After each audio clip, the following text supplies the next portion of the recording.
In the back of the book segment tonight, as you probably know, the Republicans in Congress, as part of their plans for sweeping budget cuts, want to stop forcing taxpayers to give hundreds of millions of dollars to the Corporation for Public Broadcasting. And this week, the House passed legislation that would cut funding for national public radio as well. Far-left Congressman Anthony Weiner isn't happy about that. We finally found out our problem. We discovered a target that we can all agree upon. It's these guys. This is a problem. It's Click and Clack, the Tappet brothers. We're finally getting rid of them. Thank God we solved this problem for the country.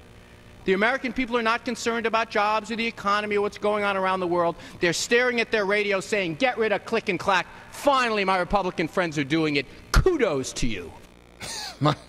So, can America survive without a handout for Click and Clack? Joining us now from Los Angeles, Dr. Caroline Hellman, a political science professor at Occidental College.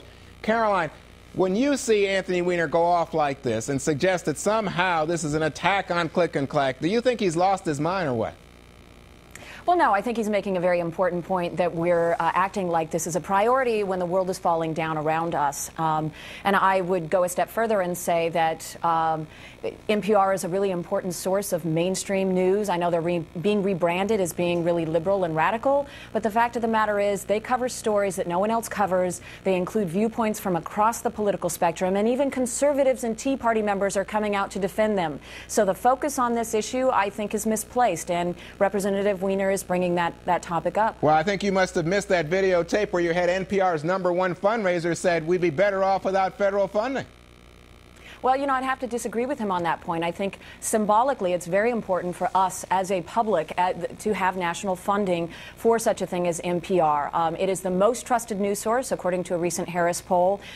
Its listenership has gone up dramatically in recent years, and they're truth tellers. I mean, that's the question we should be asking is, why are the biggest polluters on the globe, or top 10 biggest polluters, the Koch brothers, so concerned about taking down NPR? And I would argue it's because they're telling some truth that no one else is telling. I see. And would you be similarly concerned that George Soros is putting so much money into NPR Yes. from a liberal perspective? Well, yes, I would. And I think we would very much be in agreement about that. I would prefer that funding sources for public radio and public television be less partisan. Oh, so why don't you say that they should just be open to advertising and go into the marketplace like Fox News and every other news organization, from the New York Times to the Washington Post to the LA Times? Great question, Juan. I think that actually they provide something that mainstream commercial media cannot provide. They provide news that doesn't come from a corporate slant. And if you want to look at the biggest bias, well, so let the listeners pay for it. If it's that valuable to you, Caroline, why wouldn't you pay for it?